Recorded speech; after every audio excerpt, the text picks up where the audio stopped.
Welcome back to Barcast TV and to another episode of Barcast Daily. I'm once again joined by one of our highest ranked players and current round of 8 contestant in the Bar Pro League. Welcome back, Raghna. Hi, hey, thanks for having me. It's a pleasure. Thanks for coming on the channel. Definitely an interesting person to talk to in this game, right? I believe at this very moment I am top rated. Oh, on the leaderboard? Yeah. I'm just shy of being top on both 1v1 and team leaderboards. I was at some time, but with the reset, I got put under Claret on the team. Oh, dang, well played. I definitely knew you were high on one, though I didn't realize both, so that's definitely quite the accomplishment. Nice way to add to that would be maybe getting the victory this weekend. So just a little icing on the cake, I suppose.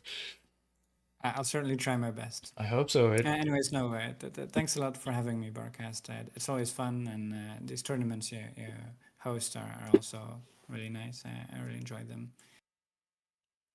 Thank you. I enjoy putting them on.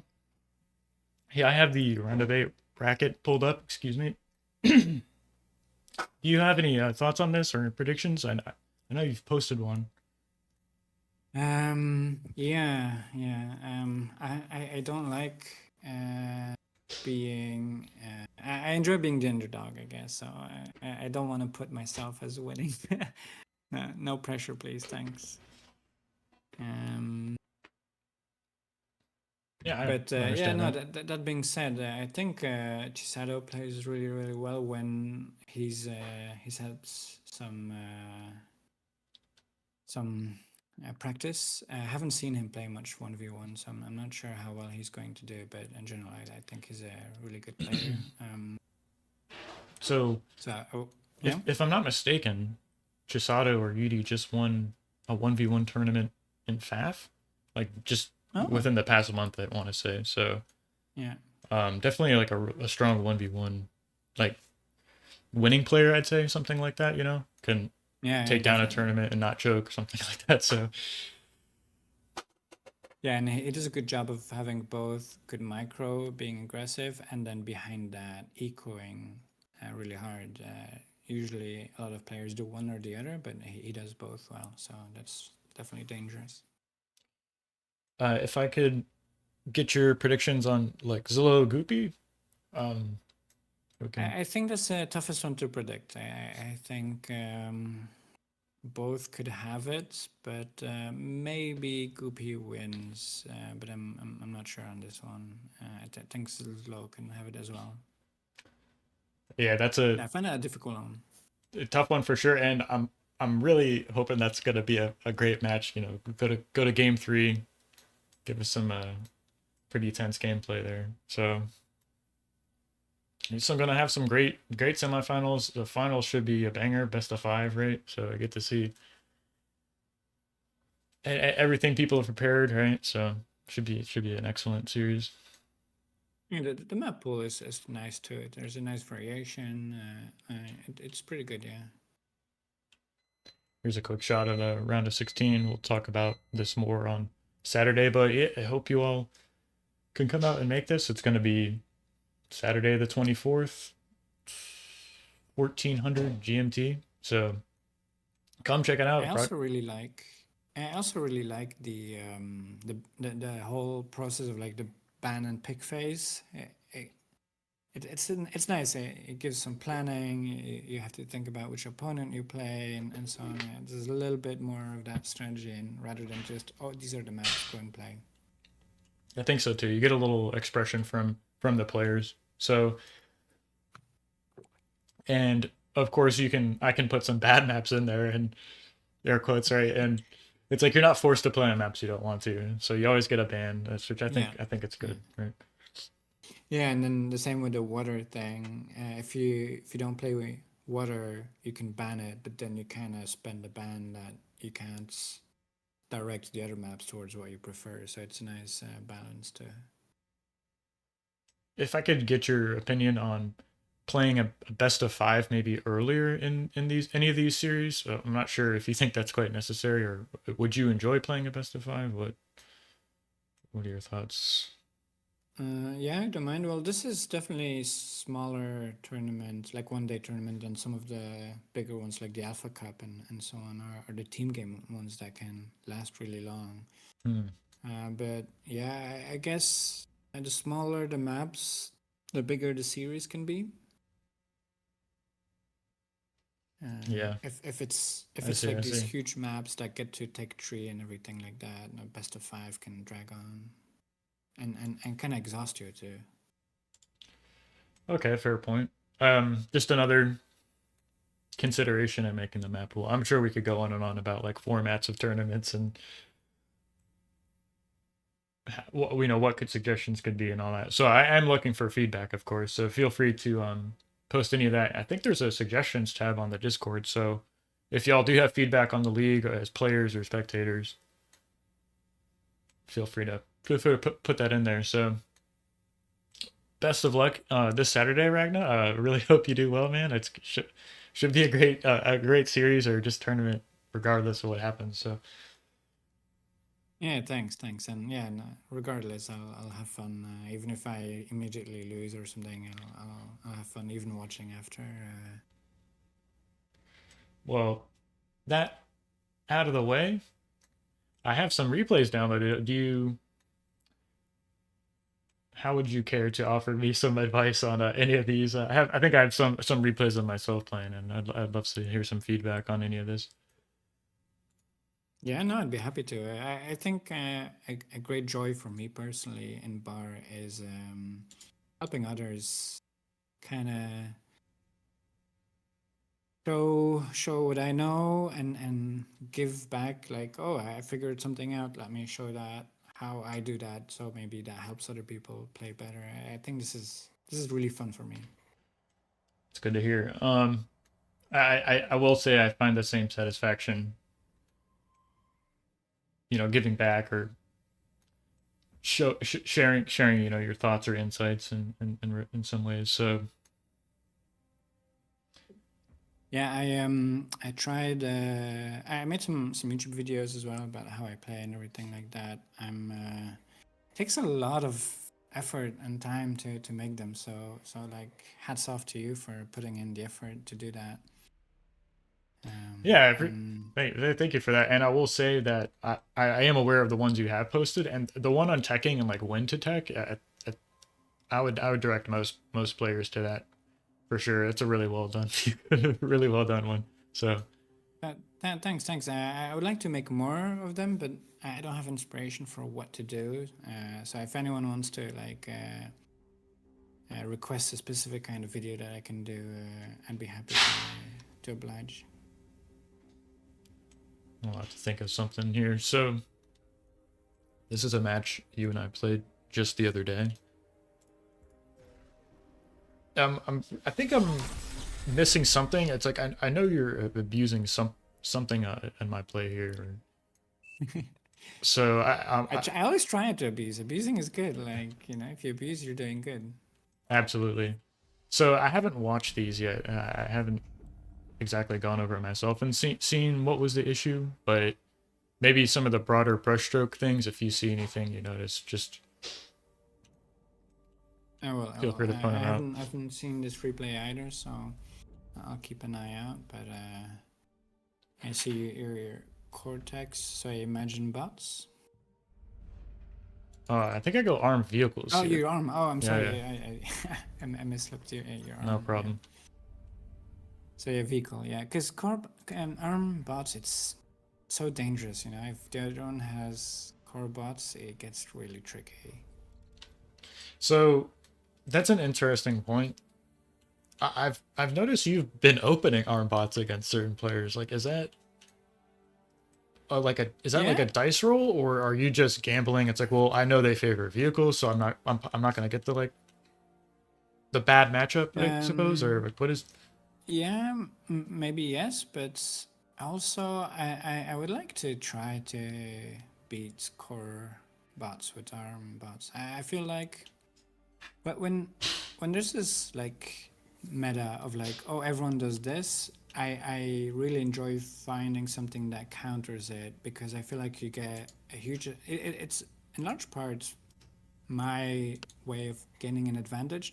I'm not very good at getting practicing something over and over again and just getting better through having done the same thing many times over. I think my greatest um, skill lies in finding something new and different that counters what other people are doing. So I try if you already know what the enemy is going to do, which is core bots often. You can have an advantage that way because you can be really greedy because they don't have scouts and stuff like that. Now against arm vehicle, I think arm bots are some of the best because pawns just trade so much better into blitz, and blitz don't have the range advantage that either incisors or grunts have. So arm bots are good versus arm vehicles. Like, I think so. I think so. Like there's not much to do against pawns as arm vehicles because the blitz costs too much, and then leaves a wreck and everything like that. Whereas the pawn barely leaves a wreck, and you just trade better because it yeah. has like I think roughly the same DPS. So two two pawns versus one blitz. The pawns cost less for one, and they will beat the blitz. So It's interesting. Dude, and against grunts and sizers, you have like a range problem with the pawns, but not against blitz. I'm not sure who's opening like arm vehicles or to core vehicles. So how often or not you would get that matchup. I will say that I chose to do arm vehicles here just to have a wider range and not just play core grunts on every map. So Yeah, I'm yeah, looking to yeah. practice this style a little more. That's interesting to hear your thoughts about arm bots versus arm vehicles and the pawn blitz matchup.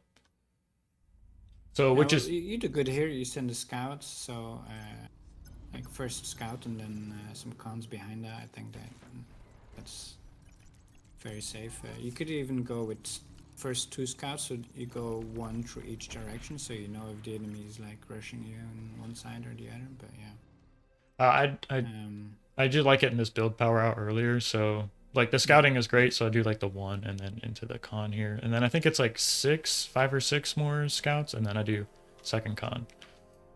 You don't put on repeat. Not at the Is that start. I think on this okay? map, Okay. so on this map, I'll do two cons and then I go like two blitz, one for each con, right? Because they're Yeah, expanding yeah, left and yeah. right. To defend them. Yeah. Then I go a couple more rovers, and then I do like five blitz, two rovers, five blitz, two rovers, something like that. And Yeah, then yeah, I'll, yeah, yeah. when I feel comfortable, I'll start the third con and expand this way. I guess what I advise is to look for spikes. So you invest heavily in either build power, and you try to use that temporary advantage to getting an economical lead, or you temporarily invest a lot into military and you try to gain like a lead that way. And the best thing I think to do is to oscillate between those two, constantly going back and forth. Okay, you invest a lot in economy, you build up. Okay, now you switch over to military, and then you can use that newfound economy to get ahead in military. Once you are ahead in military, you deal damage with that, and then you oscillate back to getting ahead in economy, like back and forth like this, if you know what I mean. So, for Yeah, example, if you make a ton of blitzes that cost a lot of metal, you kind of have to use that to try um, to do something with them, leverage. Yeah, Yeah. I've noticed that. I've noticed you do that in your some games, and I actually picked up on I think specifically how you play bots. You do this, I'd say like aggressively build construction bots at certain points. So I've noticed this and I've been trying to mix that up into my own games. I think it's more like I guess I don't think of it quite as like oscillating between the two. I think maybe the way I thought about it was more like, oh, I have a military advantage, so I'll queue in the cons, right? So like I have a Yeah. run by going or like multi-prong Mm. harass, I can be like, okay, make three cons, 3 or 4 cons. So that's interesting. You're kind of more maybe deliberate about it, just picking and choosing your spots, so to say.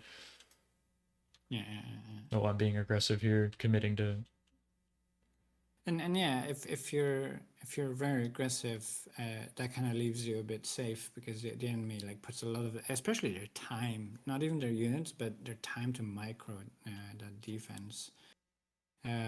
With Slow, I had a lot of games like this. He plays like a very aggressive style, like no LLTs. Like he's also allergic to LLTs, so he tries to go all in. I remember getting destroyed by him. And he would like raid everywhere and like I can barely He's defend really and strong, everything yeah. like that. And then I switched my mentality. I was like, okay, I have to do something different. I can't just keep this because I lose every game. And then I raid him, and he doesn't build NLTs. He naked expands everywhere. He raised me. Okay, even then I still attack, and then I destroy all his expansion, and he collapses. And I'm like, yeah, sometimes even when you're being attacked, you have to go on the offensive, you know. Certain units are better for that, of course, and maybe that's one of the advantages of playing like arm bots. Like you have access to the tick, so Tech is um, amazing, especially when the mexes are far apart. Then it's much easier to raid. If you play like on a smaller maps or where the mexes are closer together, it gets really difficult to find a way in between the right. LLTs. Would you characterize this as far apart mexes, or Yeah, medium, yeah. And the map is large, so that helps too, because the ticks are fast. I will say it can be very frustrating defending yourself Yeah. with scouts. Yeah, because it Uh, turns so slowly. yeah, it's something I've been working on, and just another reason to like play. I think it took practice. Practice what you're weak at. So that's You, why. you know the tick and scout interaction. You know how you to micro it, like what their strengths are. No, I don't know. I couldn't say I do. So the problem with the scout is especially the turret turns slower than the tick can go around the scout. The scout is actually stronger than the tick, but what you want to do with the tick is turn and just basically keep going around the rover, and then you can kill the rover easily. But yeah, exactly. But and so with the rover, what you want to do is you don't want to go head on into the ticks. You want to kind of like drive in a straight line. Yeah, yeah, yeah. Exactly like that. Exactly like that. Yeah. So this is the interaction. Also, something really important to know: ticks and rovers cost energy to shoot. So when I'm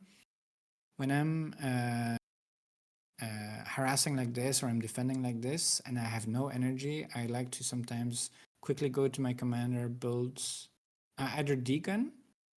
If you do degun, all your cons and labs stop building, or drop a solar real quick.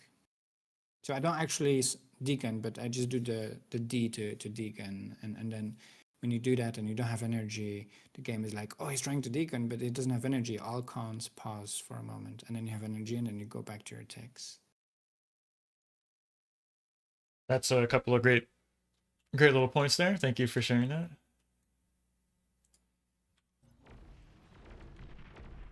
I decided to make an LOT at the back of my base this game. I think this is from experience. I want to say. I think this is the Yeah. second game we played to this day. So See oh that there? I try to go around yeah, the that's rovers. nice cleanup there.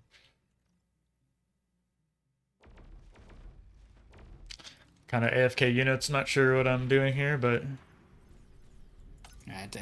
Like I don't like to be in this situation, you know. Like you're trying to expand. You have like a slow blitz to defend against these annoying ticks. I think the name tick is amazing, by the way, for this unit. Yeah, it's and I think you still get value with these. So is it 5 kills between these two 30 metal units? Pretty strong, yeah. But it's just against the rovers, right? So I don't think that's a fairly maybe like a mech. Does it count as an unbuilt mech as a kill? I'm not sure if it does. Yeah, I think it does. The thing is that rovers are not that cheap. They barely cost less than grunts, you know. Yeah, 31. They're very strong in their own right, of course. Like harassing and getting like killing mexes, they're fairly good Yeah, at doing that. yeah. Um, And they're faster than a tech. so this is already, I'd say, quite the metal difference already. Yeah, it's like the, the extra cons that can expand faster because the techs they're so free to build. You know, like you don't doesn't they're basically free, so you can make cons and mexes so much faster.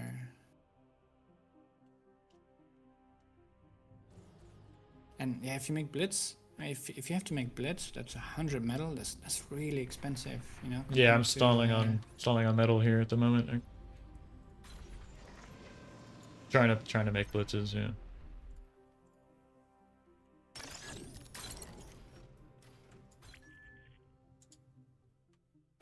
This is a great style. I really like how um it's like how clean it is to micro with the ticks. Like Yeah, you can feel yeah, pretty comfortable. It seems like well you have like great vision spread out. They're yeah, super easy to micro, or like they're easy to avoid fights you don't want to take. You can take fights you do want to yeah, take, even in like yeah, arm bots versus core bots. Like you can actually trade with grunts. I mean, if you have enough ticks, and you can pick fights. So yeah. I think that's pretty cool about them. And they're basically free. So this is also great. When you're building techs, you can build anything else you want. You know, with cons somewhere else, you can because you can't spend your metal fast enough building techs. So if you want to switch into air, if you want to switch into make make techs all along, you know, because it's basically free. It's like build power You see, expensive, maybe something like that. Like yeah, well, look, I have 800 metal in the bank. I don't know what to do with my metal, and I have tons of cons. So it's yeah, so, I think this is some unexplored territory here, like opening like ticks in the matchup and then transitioning to like quick gunships or something like that. There's some play here that I think that has yet to be yeah. refined, perhaps in some way. Like Yeah. I used to do this a lot on Red Comet. I would always open with spots and then make like 10 pawns or whatever, and then switch into vehicles really quickly. does the vehicle transition just like more sophisticated units later in the matchup, or is it it's like easier to spend Well, your metal or yeah. So very early on, it's so cheap. The units, the bots are so cheap, and then once you at some point, yeah, you have difficulty spending your metal, and then yeah, I mean against LLTs and so on. That's not very useful. The pawns anymore. So yeah, you switch into more metal dense units. I guess is the word. hmm. I, th- I think I need to just go back and study your open or find a more efficient vehicle open because I see we're 5 minutes into the game. I have about 1k more metal produced so far. I have an opportunity to do some raiding here, but I think it's like kind of too late. Like you have this second LLT almost finished. My blitz is too late on. So what I think, maybe something that might help you, is if you do vehicle on a tree mix like this, what you can do, you have trouble, like you have trouble with medalists. But I mean, maybe now it's starting to become okay. You have some maxes. What you can maybe do is make two cons or whatever and expand with your commander, Hmm. because your commander in base can't use all its build power to build the blitzes that are really expensive because you don't Yes. have enough metal on 3 maxes. So if you expand with your commander, not only does that expansion not need the blitz to defend because the scouts can't kill the commander, so you save a lot of money on the blitzes there, and you build the maxes really fast because the commander has huge build power, and you'll be able to spend your metal anyway because the blitzes are expensive. That's really interesting for a couple of reasons, and kind of want to follow up question on that. I've seen you do this build before, where it's like 3 mech start, 2 quick cons, right? Maybe you go like scout Yeah. first or something like that. But Yeah. I've noticed that you'll make 2 LLTs in your main. Is that something Yeah. you deliberately do on specific maps, like in specific like ways you position the LLTs, or it's like, is it maybe against a particular player? It's like, do you always do that, or when you do this 2 con 3 mech start open, or I really like LLTs, and especially if you walk with your commander. One of the biggest lose conditions is getting a bunch of units in your base early on and kill all your energy. Like, this is immediate lose very early on in the game. So, yeah, if I calm walk, I will always build 2 LLTs. Um, and yeah, okay, LLTs, I find them really cheap for what they do. And they're really important in some matchups. For example, yeah, if your grunts against blitz, the grunts have difficulty killing blitz that are already in your base.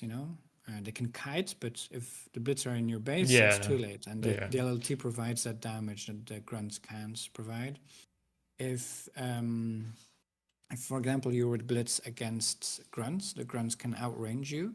So defending with blitz that turns slow and everything like that and accelerates slow, it's really difficult and annoying. So having an LLT, bam, the grunts can't outrange the LLT, so you don't even have to worry about that. And also, it frees up your micro a lot. Like, the enemy can't harass you, can't scouts sneak somewhere, so you can focus on the offense entirely. So that's the second great point about that is if you're expanding with your commander, you're not defending with units, expensive blitzes and whatnot. And the few blitzes you do have, it's like, well, what ones do I have on the map? Like, there's one back here. I think I have one on the left side, one on the right side, one mid, and I have maybe one over here. So like, I could the 5 of those together and actually harass one of these positions you have with, an LLT already finished. Can actually clear this. yeah, Yeah. and okay, so you didn't build an LLT. You have to defend in case the enemy sends some units. You put a blitz there. Well, the blitz is even a little bit more expensive and does the same job of defending way, way worse than an LLT would. So I should just embrace the LLT, I suppose. How do you position these, like, two? Do you do 2 LTs for 3 mexes? It's like, I yeah. feel like I get this wrong all the time. Is it something like this, or am I What like, I like to do is if you have a triangle, yeah, if you have a triangle, you put one at the tip and one exactly like that. So I don't think it's super important, yeah, but maybe a little bit closer together, the LLT, so they cover each other a bit better. So one at the exact, yeah, a bit closer than that, but yeah, yeah. And the radar in between, yeah. okay, well, I feel like this is something I get wrong. So it's like, I know in like the heat of the game, you're just trying to get these structures down, but maybe being a little more deliberate with those mouse strokes will save me some I don't think it's mexes. huge. Yeah, Yeah. that's. I mean, that's some pretty juicy stuff we've talked about so far on this game here. I know it just kind of, you just go downhill. It's like if you're even, you're behind or something like that. If you're Yeah. behind, you're really far behind against like you 50 plus players, right? So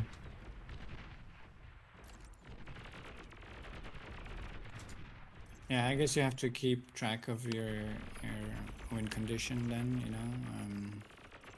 like how can you win if you're behind, and then you have to think of something. Like this, you send here a lot for 3 ticks. Okay, now you change it over, but if you count how much metal you have in your blitz defending here, that's a lot. yeah, those could very well just be LLTs, and And I guess so. I change a lot how I play. I think so, at least from time to time. But yeah, what I'm starting to like to do a lot is like, yeah, you send a lot of scouts to keep track of the enemy, and then you don't need so much to defend. I've been so I've been doing that in my own games, and I will say specifically, like if I could relate this to StarCraft, like just pulling Marines out of your bio army and then putting them at choke points. It's like that pretty Yeah. much put me in Masters League. I'd say it's just literally taking Yeah. one units and putting them at the like in TVT specifically. But yeah, in this matchup, like with vehicles, I think like just putting scouts at these specific choke points, right? It's like you can keep track of most of the map for basically free, right? And, It's like yeah, and if you play against grunts, you can get really greedy because you put some scouts. The enemy can't scout you, so they don't know what you're doing. You put some scouts out, and then you greed until you see the enemy starting move out. And yeah, that kind of lets you play very greedy because the grunts take a long time to get to your base, you know? yeah, they're slow. That's maybe what I was attempting here. I wasn't expecting you to play arm bots in these, and but to your point about naked expanding or like playing greedy, it's like grunts are fairly slow units, and if you know they're coming, it's like you can play greedy as the vehicle player, which is it's like doubly worse versus like bots, right? Bots, I think, unless you're really deliberate about it, are a little bit on the back foot, expanding with build power or just build power in general. So it's like vehicles. It's easier to make the cons and they expand quicker and they add wind turbines quicker, right? So it's like if you can get ahead economically as a vehicle player playing core bots, it can feel like daunting, I suppose, against that in my own experience. The advantage that the armed vehicle has is that the cons move a lot faster and have more build power. So you have the potential to expand way more and way faster. Right. And then you have these slow grunts, right, to kind of deal with that. So it can be awkward at times. Like if you get behind it feels bad, right? So Yeah. perhaps another reason to play arm bots yourself and experiment with like tick opens and such stuff like that, right? So Yeah, oh, it's really tough against grunts, but I enjoy a challenge. well, we'll see how many times you open arm bots in the tournament on Saturday. So Let's well, see. I'm thinking about it. I haven't decided yet. yeah, we'll see, right? We'll see. uh, I'm pretty happy about what we talked. I'm sure we could go on for quite a bit on this game here, but I would like to maybe get to one more replay if we can, and then maybe end it there. Badly. Cool. Um, this might be an interesting game. I have another here. We have the game you played against Goopy on Heartbreak. X, probably not that one. I have X Factor Modilla on Yeah, Certigado. if you want to, up to you. You know, like. I have this game I lost versus Therxy on Incandescent, which Mm-hmm. I love this map. I don't know why it's not more popular. It's a Just nice map. Yeah. I like it. Yeah. I'm not sure exactly why I lost this game. I haven't looked at it since we played. Maybe we can look at that or like this Modilla X Factor on Certigada. This kind of looks spicy in and of itself. I'm not sure. What are your thoughts? Yeah, no, I mean, like I said, I love helping out. So if you want some advice on that, I'd be happy to try Okay, to why see not? where you went wrong. So my thoughts on this map in 1v1s, I like spawning on the hill and I think that gives me like a quicker way to get onto the hill and push to the opposite side because I don't want to be like underneath someone's push if they've taken the hill on me, right? So I don't trying to kind of mitigate that by spawning at the base. I mean, we'll see in a second here and maybe exactly what I Mm-hmm. mean. And then you're kind of free to expand into the laney part of this low ground. Yeah, So this is what I mean. Yeah, spawn on the hill here. that's tough. I mean, high ground is always really nice. I know of course A like there bit, might be better locations. Like this obviously is like a pretty decent spot. This you could argue is an okay spot, maybe.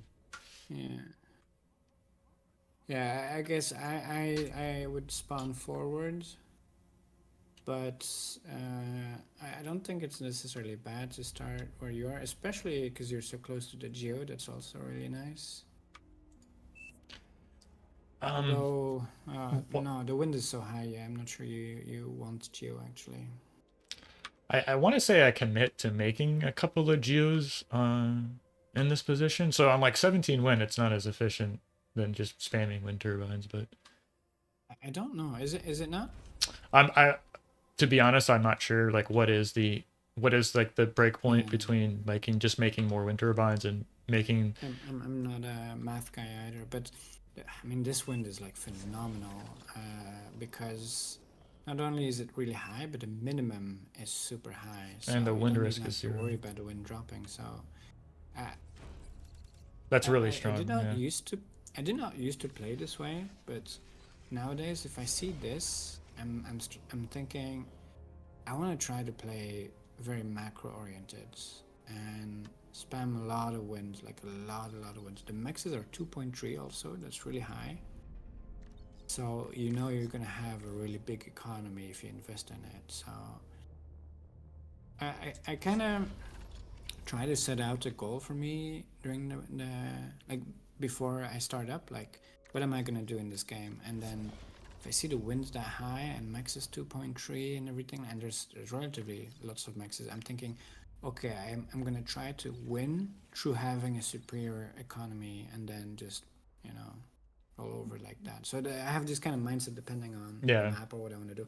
Or maybe I'm like, oh, well, this player is like that or that, so I'm going to play on the front and I'm going to play hyper aggressive, depending on who I play against, right? Because if you play at the front here, the enemy is at the front, that's a very short line. You can duck push that really easily.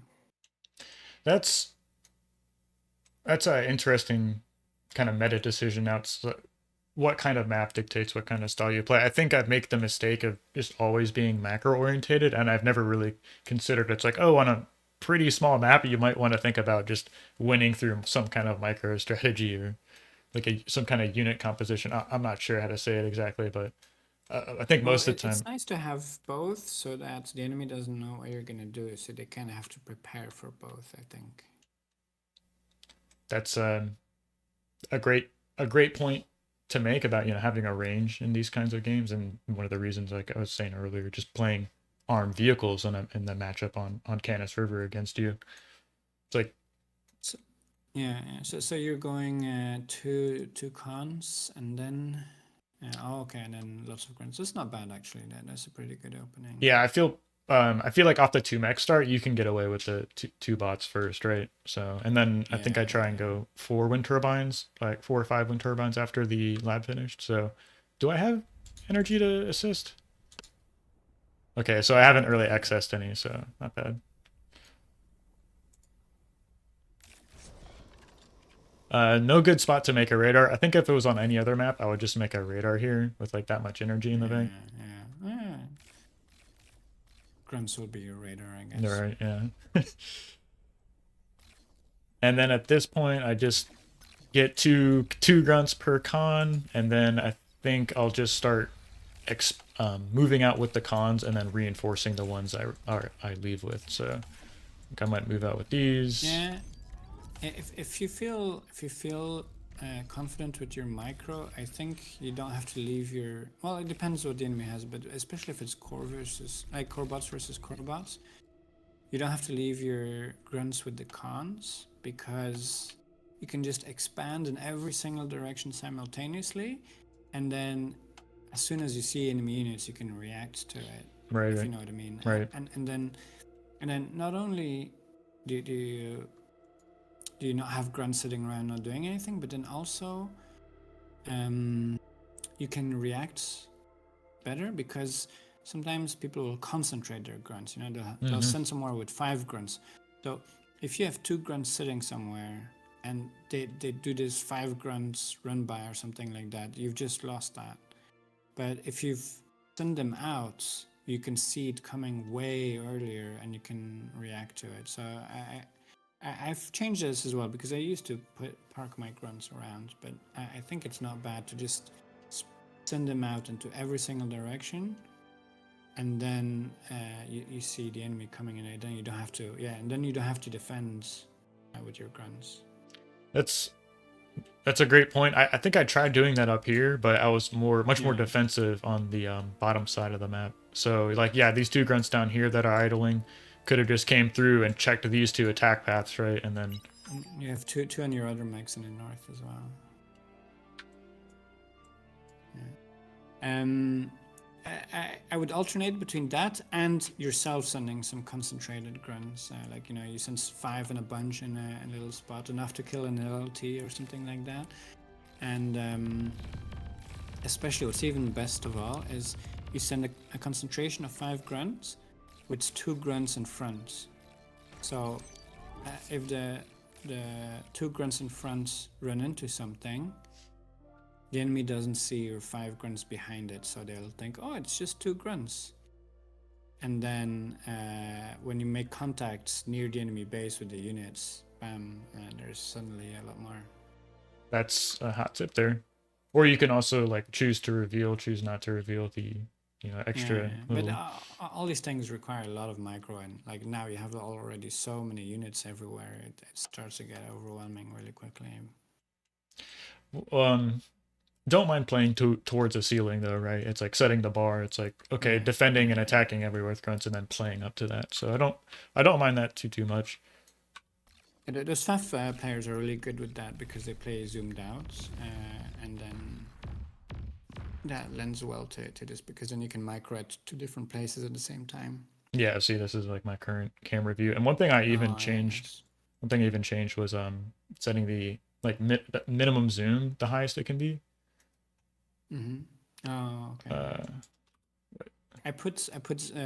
I zoom in a lot, but you have a keyboard issue. yeah, just zeros talk. Um. Oh yeah. I put scroll zoom speed at the highest, and then I zoom in and out a lot because a lot of the times how the units are like how the turret's positioned or like what way they're facing or something like that can Yeah, be really I important. think I could have just turned mine. I just did a little bit. I'm gonna experiment with that some more actually now that you mentioned that. Something I've been meaning to look at. Just kind of forget about it outside the game. You're like, I really should, adjust my camera zoom in speed, right? It's just Hmm. so. He has a lot of grunts here attacking you. That radar here is so good. I want to say in this position, see, I built my third con. I've got the con turret. I've made the energy storage. I'm not sure if that's particularly I think with the fantastic. minimum wins being so high, you don't need the energy storage, but yeah. That's a great point, actually, on this specific map and this wind speed context. But I try and get it around maybe this 275, 300. Um, Mm.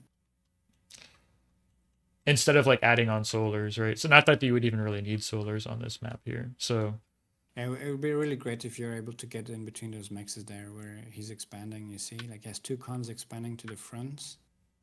Here, yeah. You have to kind of split up your forces and try to get in there everywhere you can, you know? I think I might actually find that attack here in a moment.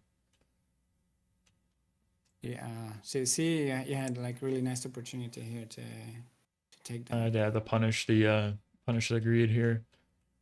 Yeah, especially, you see, you have some raiding units there, and you've pulled so many of his forces away, which is being like a threat on the side with just 1 or 2 grunts.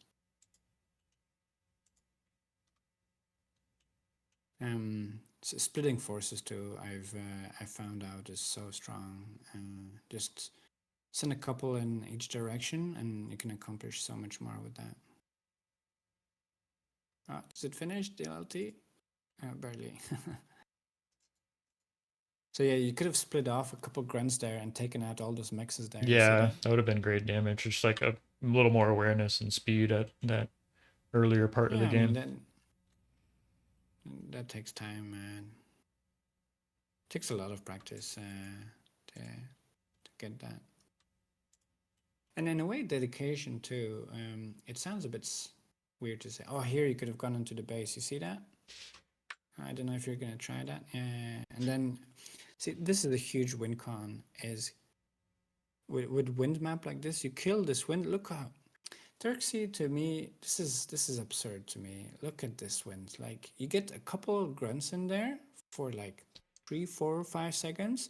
It's game over. You've killed all his winds. They all chain, and it's game over. The game is over. It just this is your win condition. You get a couple of grunts in there for a few seconds, and the game is over.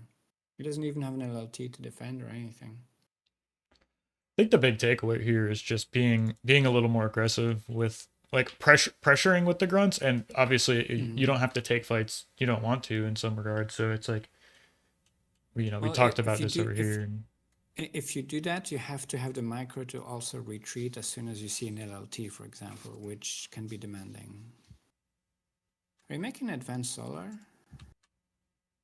I think this is a huge mistake on this map. The wind is extremely high. yeah, so yeah, another takeaway for these really high wind speed maps. I think you see a wind speed like this, you're thinking, I'm going to spam wind like no tomorrow and make metal makers.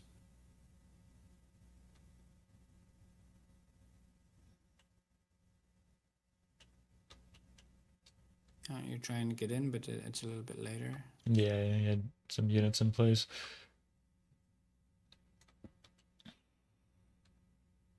Yeah, you got there a few seconds earlier in the base, and you would have won the game. You have some grunts in the west here as well. There you could have been using. No, now they come. But I see those 3 grunts get into the base there. Like they were standing still for a while. You would have gotten them into the wind. The game was over.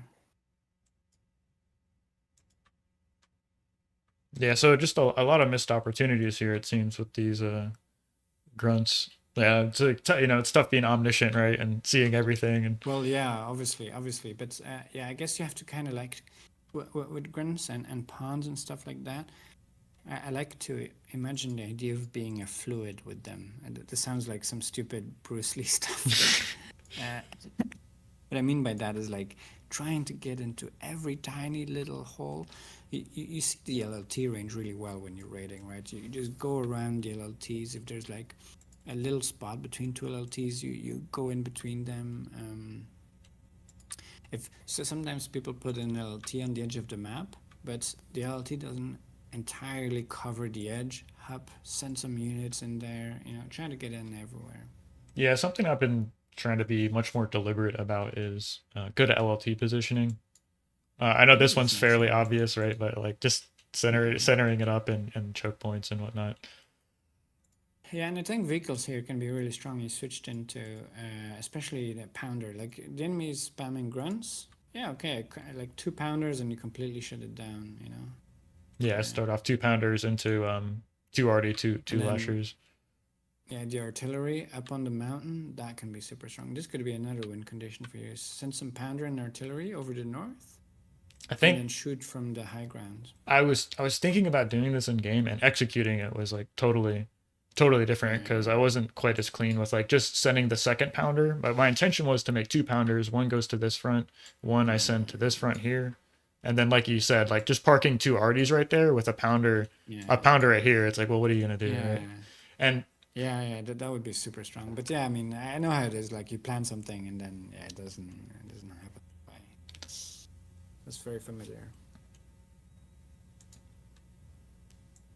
see, instead, yeah, I send the two arty. Now there's no pounder escorting him. I think I like lose it. Just starts falling apart, right? Yeah, that's a game. So see on the left here, you have Grunt standing as well Yeah, those were in idle front of for a while. Ensign of a con. But that's tough. Yeah, that's really tough to do. Especially on a map like this, there's so many different things to do all at the same time. Oh, this is nice here. The artillery. Right, right. I think I was a little impatient running in with these. Well, I guess I cleared out two of those LLTs, but he just finished the second one. Oh, he's stalling on energy at the moment, so lost a lot of. Yeah, I guess here I wouldn't have sent the grunts because you know that the artillery is going to deal with it anyway, Right, so right. might as well send the grunts somewhere Yeah, I else. was Because pretty. now the artillery is not doing anything. Yeah, I got impatient there. I was not a good. I'm being very nitpicky here, by the way. I just so you know. No, it's. I mean, there's. I mean, it's just like a game of who Yeah, makes the least amount of mistakes, right? Like, I guess here also is like, yeah, you did make a AA bot, but yeah, you've switched to vehicles. You haven't seen anything from him yet. This is a good moment to expect air, or like he's either gonna make air or vehicles. I mean, here he made both, but so I've been like building up this maybe like theory in my head about levels of sophistication in like your base and your armies and like where oh the game is yeah, at, right? So in yeah, the, in the early game, or well, how should I say this? At the start of like the second phase is your sophistication should be anti-air, right? Thinking about like yeah, when do I yeah, need to yeah, specifically make air to protect my main base, and when do I need air inside my T1 armies, right? So and like in the first phase, it would be like just expanding, making radar, and like getting yeah, grunts and like attack paths, right? Would just be like yeah. maybe one level of Actually, well, sophistication. yeah, I think you're starting to sell me on your starting position because imagine here at the top of the hill, you make a radar. You see everything. Can you try? No, no, at the very top of the hill on the ledge. Yeah, there. You can even place it more closer to the geo, the middle geo, like Uh, really near to where Yukon is. Yeah, there. Like you even see inside his base and everything. So then you'd see the air coming as well. yeah, that would have been great to know that was in. Because let me look at my player view. I don't think I quite realize this is happening. I think he killed your radar. I didn't see how Yeah, that happens. yeah, I think I noticed this a moment ago, but yeah, the radar died somehow. I'm not actually sure how that worked out.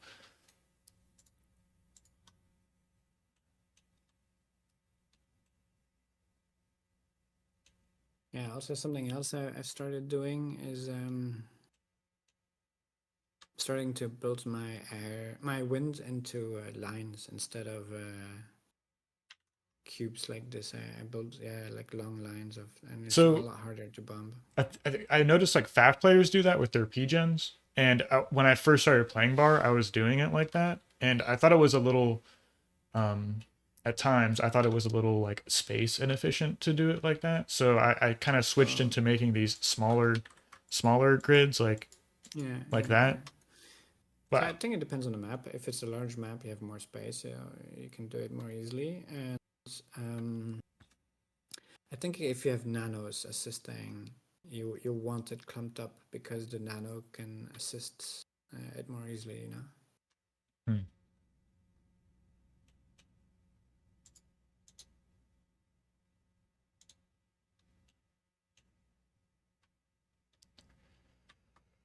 I And he's think taking control of the map here. yeah, and he expands behind it here, which really kind of pays off for him. I want to say immediately at this point in the game, I felt like look at this reclaim field. I know I can get. I have the two res bots up here, but I was like, oh, I have to contest this reclaim field here to Yeah, stay at least stay in the game, right? So I think I get a little too focused on this area, and and then the shuriken as well. This gets really tough. right, and I want to say I lost the like where did my anti-air bots go? I know I made two lashers earlier. Here's one anti-air bot. I don't know where my missile trucks. Oh, they're down here. I think I end up losing like the small amount of anti-air I have. I end up kind of losing it here.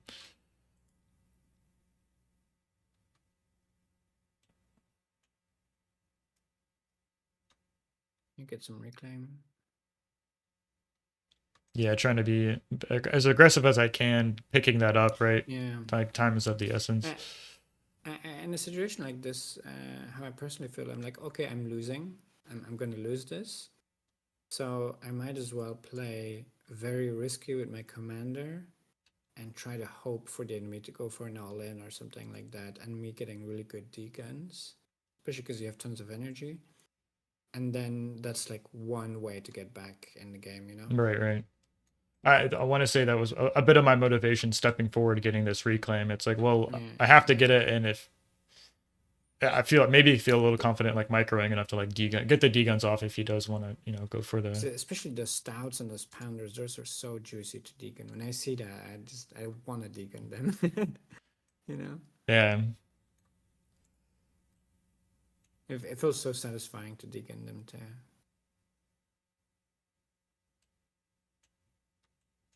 Yeah, you got a lot of reclaim here. Oh, he went take two, yeah.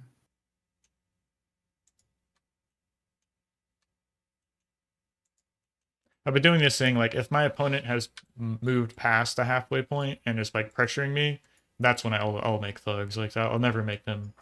Well, that maybe that's the role I see them in. Yeah, yeah. Yeah, or if you have a front lab, I guess. You're right, right. Certain maps, I'll play the front lab style. Yeah. Maybe there was here an opportunity to try to all Yeah, in. yeah, for sure. I'm not. I'm seeing this now. Like my See commander's here. full HP. I have thugs, Yeah, right? yeah, you could have all in here with your commander and everything, and yeah, he went really greedy here, Dirksy. He made two tech two cons before making units. I think that he could have abused that really badly, and if he could have gone all in on his commander, I think. But yeah, I Mm, mean, you don't know that. You don't know what he's building behind. But yeah, it just, the thing is just you've lost all map control, so you're gonna lose. So right, you right. might as well try something. That's That's how I see it personally, at least. well, that's good to know. I think the big takeaways or mistakes from this game is just having like the presence of mind in that situation, right? It's like during the grunt phase of the game, I guess like the thought process should be like um finding opening and damage with the grunts, and then at this phase of the game Be maybe fluid. be Be fluid. fluid and go everywhere, into every crack, into every place, and uh, the win condition is you killing all his wins. You don't have to do it because you don't have to win with the grunts. But if you get into his base where all his wins are, you've won. But yeah, otherwise, And then like from behind, like if in this situation where you maybe think you're gonna lose the game, it's like have the awareness to be looking for the win and like yeah, basically yeah, making yeah. all ins essentially. It's like I mean this was a great opportunity. Like I have like 7 or 8 thugs, commanders at full HP, a couple of brutes, so definitely a micro opportunity there. Yeah, and baits the enemy into doing that also when you're behind. So bait him into going into an all-in that maybe you can actually defend with D-guns. I like personally doing that a lot. So I mean, you're asking my advice. That's what I'm saying, of course. Well, Yeah, that's a lot of good stuff we've talked about.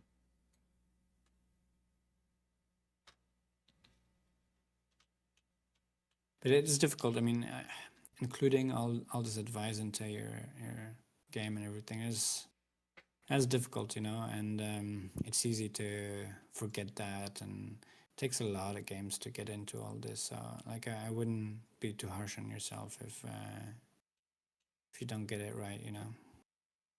Yeah, well, I mean, a lot of most of the time I just like having like losing to people better than me because I have a replay to look at. So it's like I don't mind Yeah, games like this by any means or like yeah. lose. The Turkey plays really well. Like, he did a really good job here. But yeah, for example, if you if you know you're playing against Goopy or Turksy, or you've scouted this, his wind like this, it's even worth it to just make one bomber and just bomb this Right, very right. early on and then reclaim it again. Look how easily it changed there. I didn't I mean, quite notice obviously it's that. too late, but Yeah, yeah.